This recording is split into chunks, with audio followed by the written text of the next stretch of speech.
आज पापांकुशा एकादशी व्रत है। पापों से मुक्ति देने वाला व्रत। इस व्रत को करने से क्या है लाभ?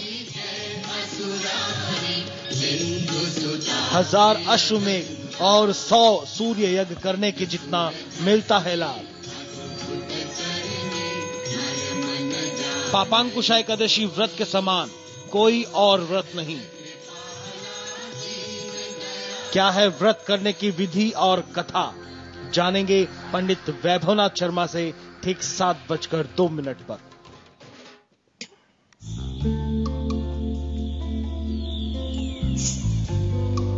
नमस्कार, सुबह के 7 बजने को है। मैं हूं पंकज भार्गव। आज शुक्रवार है। कैसा रहने वाला है आपका आज का दिन और क्या कहते हैं आपकी किस्मत के सितारे, ये सब जानेंगे। हमारे साथ हर बार की तरह स्टूडियो में उपस्थित हैं जाने माने ज्योतिषाचार्य पंडित वैभवनाथ शर्मा। साथ ही इनसे आज जानेंगे पापांकुशा एकादशी व्रत आज है। इस व्रत को करने से 1000 अश्वमेध और 100 सूर्य यज्ञ करने जितना मिलता है लाभ, यानी इतना बड़ा ये व्रत है। पापांकुशा एकादशी व्रत के समान और कोई दूसरा व्रत नहीं है। क्या इस व्रत करने की विधि है और कथा क्या है, ये जानेंगे। लेकिन उससे पहले आज का पंचांग क्या कहता है, पंडित जी से वो जान लेते हैं। पंडित जी पंकज जी, आज का पंचांग है विक्रम संवत 2068 मास है। आश्विन आज की तिथि है, शुक्ल पक्ष की एकादशी तिथि और शुक्रवार का दिन है। आज का नक्षत्र है श्रवण, योग है धृति, करण है वाणिज्य और आज का जो त्योहार है वो काशी में बहुत ही महत्वपूर्ण त्योहार भरत मिलाप कहते हैं, जो विश्व प्रसिद्ध भरत मिलाप है। बिल्कुल, और राशियों के सफर की भी शुरुआत करेंगे, लेकिन सबसे पहले बारी है हेडलाइंस की। बाल ठाकरे का टीम अन्ना पर निशाना, कहा अंशद से नहीं खत्म होगा भ्रष्टाचार। अन्ना का जवाब, जो चाहे बोले ठाकरे। संजीव भट्ट की जमानत अर्जी पर सुनवाई आज। पुलिस की रिमांड रिवीजन अपील पर भी कोर्ट करेगा फैसला। दिल्ली के सुंदरनगर इलाके में सड़क हादसा, नशे में धुत ड्राइवर ने तेज रफ्तार कार से पेड़ में टक्कर मारी, 3 लोग जख्मी। दशहरा देखने गए 2 बच्चों की मौत, रामलीला मैदान में बच्ची पर गिरी रावण की बल्ली, तो मंगोलपुरी में बिजली से झुलसा लड़का। स्पॉट फिक्सिंग में पाकिस्तान के 3 और खिलाड़ियों का नाम, उमर, अकमल, कामरान और वहाब रियाज ने लिया था पैसा। और पाकिस्तानी सेना के आतंकवादियों से ताल्लुकात, ओबामा ने पाकिस्तान को दी भारत के प्रति नजरिया बदलने की नसीहत।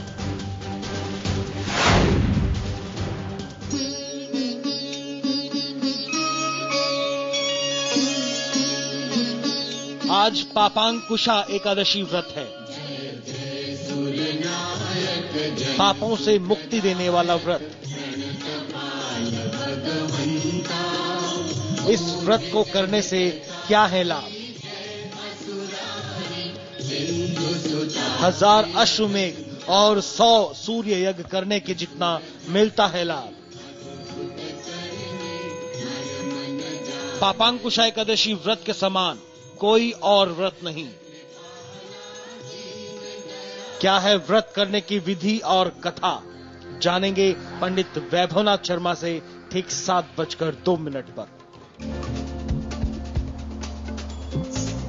तो पापांकुशा एकादशी व्रत आज है और इसके बारे में पंडित जी से जान लेते हैं। पंडित जी, कहा जाता है कि कई व्रत आप कर लें, लेकिन इस व्रत को अगर आप करते हैं पापांकुशा एकादशी के, तो वो अश्वमेध 1000 यज्ञ आप कर लें, सूर्य यज्ञ कर लें, उनसे भी बड़ा है। जी बिल्कुल, देखिए ये बहुत ही विशेष महत्व का व्रत बताया जाता है। पापांकुशा एकादशी जो है वो आश्विन मास के शुक्ल पक्ष की एकादशी को रखा जाता है। ब्रह्मांड पुराण में इस एकादशी के विषय में विस्तार से बताया गया है। इस व्रत में भगवान वासुदेव अर्थात श्री विष्णु की पूजा का विधान है। यूं तो हर एकादशी में भगवान विष्णु की ही आराधना होती है।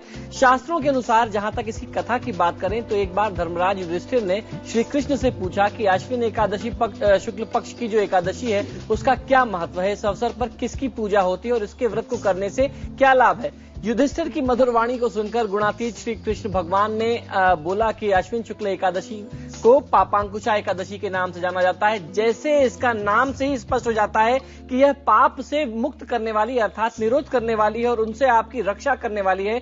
1000 अश्वमेध यज्ञ और 100 सूर्य यज्ञ करने का फल इस एकादशी के फल के 16वें हिस्से के बराबर भी नहीं है। अर्थात जितना अभी हम लोगों ने सुना है कि 1000 एकादशी का फल मिलता है, वो इसके 16 पार्ट के बराबर भी नहीं है, जिसको 16वां हिस्सा कहते हैं। इसके समान कोई और दूसरा व्रत नहीं है, ये भगवान श्री कृष्ण ने कहा है। इस एकादशी के व्रत को करने से मनुष्य को स्वास्थ्य, शरीर और सुंदर जीवन साथी की प्राप्ति होती है। जीवन के समस्त पाप विनष्ट हो जाते हैं। कलिकाल में जो इस भक्त के व्रत को पालन करता है, उन्हीं को सारे पुण्य की प्राप्ति होती है और सतयुग में कठोर तपस्या करने वाले ऋषियों के समान फल आपको मिलता है। तो सतयुग में जो ऋषि तपस्या करते थे, आज कलयुग में अगर आपको वो फल लेना है, उस तपस्या के बराबर लाभ लेना है, तो इस व्रत को करना चाहिए। इस व्रत को करने से मनुष्य को स्वर्ग लोक तथा अर्थ, मोक्ष और काम, इन तीनों पर ही आपको विजय मिलती है, इनकी प्राप्ति होती है।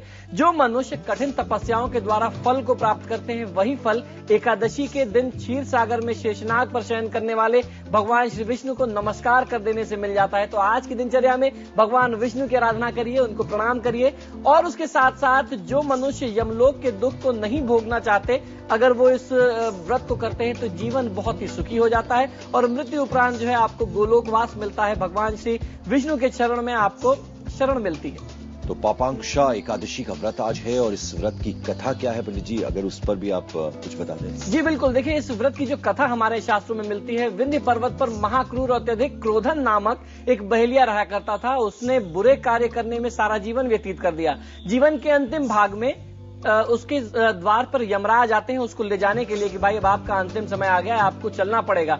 दूतों ने उसको ये बात पहले बता दी कि अब आपका जो है अंतिम समय आ गया है। मृत्यु भय से डर करके वो अंगिरका ऋषि के आश्रम में गया और यमलोक में न जाना पड़े, इस हेतु उसने विनती अंगिरका ऋषि से की। अंगिरका ऋषि ने उसे अश्विन मास के शुक्ल पक्ष की एकादशी का दिन बताया कि इस दिन आप भगवान विष्णु की पूजा करें। ये सलाह अंगिरका ऋषि ने उसको दी। इस एकादशी का पूजन और व्रत करने से आपने अभी तक पूरे जीवन में जो आप पाप करते आ रहे हैं, आप उस पाप से मुक्त हो जाएंगे और आपको भगवान श्री विष्णु के चरण में स्थान मिलेगा। और उस बहेलिये ने ऐसा ही किया, उस क्रूर व्यक्ति ने ऐसा ही किया और अपने समस्त पापों से मुक्त हो गया। तो ये जो व्रत है, ये भगवान श्री कृष्ण के द्वारा बताया गया बहुत ही महत्वपूर्ण व्रत है। आज की दिनचर्या में भगवान श्री विष्णु की आराधना कर लेना आपके जीवन के समस्त कष्टों को, समस्त पापों को दूर कर सकता है और आपका जीवन बहुत ही सुखी, सफल और सुरक्षित कर देगा। तो चलिए अब राशियों के सफर की शुरुआत करते हैं। सबसे पहले बारी आती है एरीज यानी मेष राशि की। मेष राशि वाले जातक लोगों के लिए रोजी रोजगार की दिशा में आपको सफलता मिलने वाली है। व्यावसायिक योजनाएं सफल होंगी। तो आज की दिनचर्या में आपकी जो भी प्लानिंग चल रही थी, बिजनेस प्लानिंग थी, आपको उसकी तरफ ध्यान देना चाहिए। बजरंग बाण का पाठ बहुत ज्यादा लाभकारी हो सकता है। किसी बड़े व्यक्ति का, परिवार के बड़े बुजुर्ग का आपको दिल नहीं दुखाना चाहिए आज। दूसरी राशि है टॉरस यानी कि वृषभ राशि।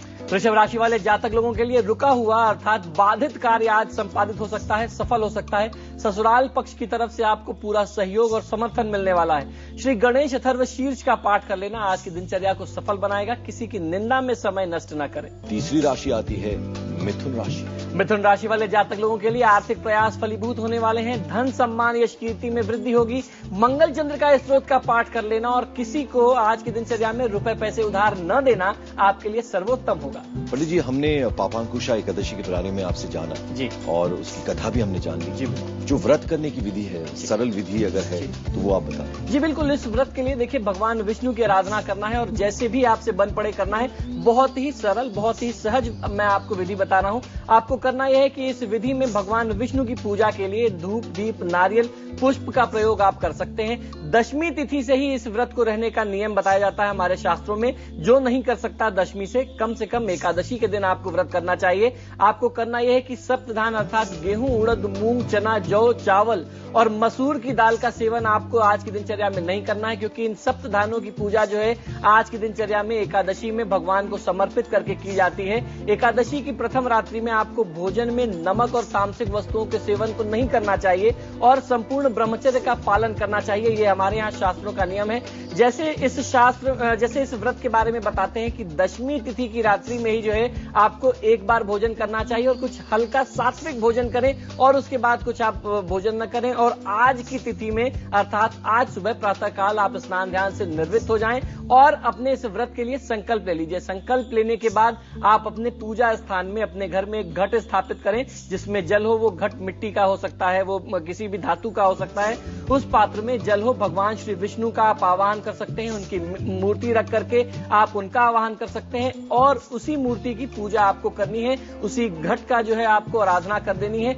आज की दिनचर्या में भगवान विष्णु की आराधना अलग अलग विभिन्न मंत्रों से आप कर सकते हैं। वो विष्णु सहस्त्रनाम हो सकता है, भगवान विष्णु के इतने सारे मंत्र हैं। आप पुरुष सूक्त से उनका अभिषेक कर सकते हैं और उसके साथ साथ आपको करना यह है, ध्यान ये रखें कि इस व्रत को एकादशी की तिथि में आप समाप्त नहीं करेंगे। अर्थात इस व्रत का जब आप पारण करेंगे वो कल करेंगे। द्वादशी तिथि में ब्राह्मणों को अन्न वस्त्र और दक्षिणा दे करके आप उनकी विदाई करें। उनको अपने घर पे पहले आमंत्रित करें, उनको अन्न वस्त्र और दक्षिणा दें, प्रसन्न करें। उनके आशीर्वाद के साथ जब वो विदा हो जाएं तब ये आपका व्रत संपूर्ण होता है। तो चलिए, पापांकुशा एकादशी व्रत की विधि क्या है हमने पंडित वैभवनाथ शर्मा से वो भी जान लिया। अगली राशि है कैंसर यानी कर्क राशि। कर्क राशि वाले जातक लोगों के लिए शिक्षा प्रतियोगिता के क्षेत्र में आशातीत सफलता मिलने वाली है। तो आज का दिन जो है विद्यार्थियों के लिए बहुत उत्तम दिन हो सकता है। दुर्गा चालीसा का पाठ कर लेना और दुर्गा मंदिर में नारियल और चुनरी अर्पित करना आपको बहुत अच्छा लाभ देगा। घर आए हुए किसी भी मेहमान को, अतिथि को खाली हाथ वापस न जाने दें। और अब अगली राशि है लियो यानी कि सिंह राशि। सिंह राशि वाले जातक लोगों के लिए उपहार व सम्मान का लाभ मिलेगा। व्यर्थ की भागदौड़ रह सकती है। आज की दिनचर्या में श्री सूक्त का पाठ कर लेना आपको बहुत अच्छा लाभ देगा। कार्य क्षेत्र में परिवार से जुड़े किसी बहुत बड़े निर्णय में जल्दीबाजी मत करिए। अब राशि की बारी आती है कन्या की। कन्या राशि वाले जातक लोगों के लिए धन पद प्रतिष्ठा में वृद्धि के योग दिखाई देते हैं। थोड़ा सा स्वास्थ्य में समस्या है तो आपको सचेत रहना चाहिए। आज की दिनचर्या में मां लक्ष्मी को 100 ग्राम मिश्री का भोग किसी एक नई सफेद रुमाल पर लगाएं और उस भोग को छोटी कन्याओं में वितरित करें, बच्चों में वितरित करके फिर स्वयं ग्रहण करें। बहुत अच्छा लाभ मिलेगा। चलिए, अब बारी आती है अगली राशि की और अगली राशि है लिब्रा तुला राशि। तुला राशि वाले जातक लोगों के लिए जीवन साथी का सहयोग व सानिध्य मिलने वाला है। वाहन प्रयोग में आज की दिनचर्या में सावधानी रखनी चाहिए। ओम दारिद्र्य दुख दहनाय नमः शिवाय मंत्र का जाप करेंगे तो बहुत अच्छा लाभ मिलेगा। आज की दिनचर्या में धैर्य बना करके रखें।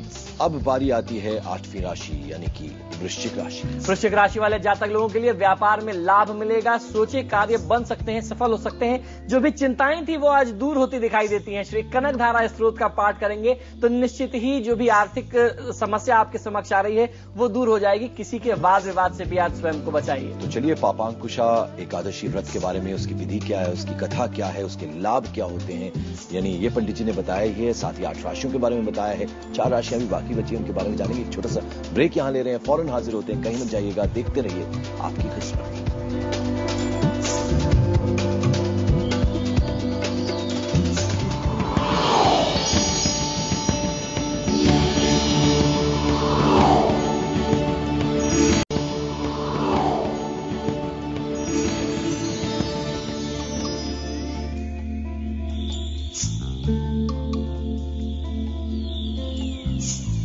ब्रेक के बाद आपका स्वागत है। आप देख रहे हैं हमारी खास पेशकश आपकी किस्मत। आचार्य पंडित वैभवनाथ शर्मा अब तक 8 राशियों के बारे में हमें बता चुके हैं। 9वीं राशि है धनु।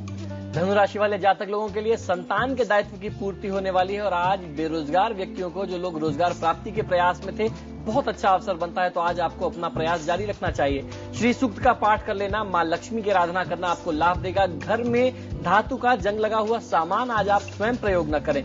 कैप्रिकॉर्न यानी कि मकर राशि। मकर राशि वाले जातक लोगों के लिए कार्य क्षेत्र में उथल पुथल, स्थानांतरण व विभागीय परिवर्तन की संभावना दिखाई देती है। तो बहुत धैर्य रखिए और अपने कार्य में आपको बहुत ज्यादा पारदर्शिता रखने की आवश्यकता है। आज की दिनचर्या में आपको काली वस्तुओं का और काले वस्त्र के प्रयोग से बचना चाहिए। चलिए, अब 11वीं राशि की पारी आती है, वो है कुंभ राशि। कुंभ राशि वाले जातक लोगों के लिए रुपए पैसे के लेन देन में आज आपको सावधानी रखनी है। धन कहीं फंस सकता है, रुक सकता है या नुकसान हो सकता है। तो आर्थिक क्षति का दिन है। आज की दिनचर्या में भगवान शिव की आराधना कर लेना, भगवान शिव का अभिषेक करना, थोड़ा सा कच्चा दूध उनके ऊपर अर्पित करना आपकी सभी आर्थिक समस्याओं का निदान हो सकता है।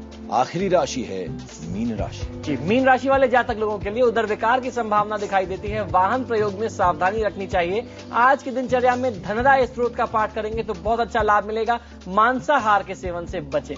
आखिर में हम आपको कहना चाहेंगे, हमारी वेबसाइट है kismet@network18online.com।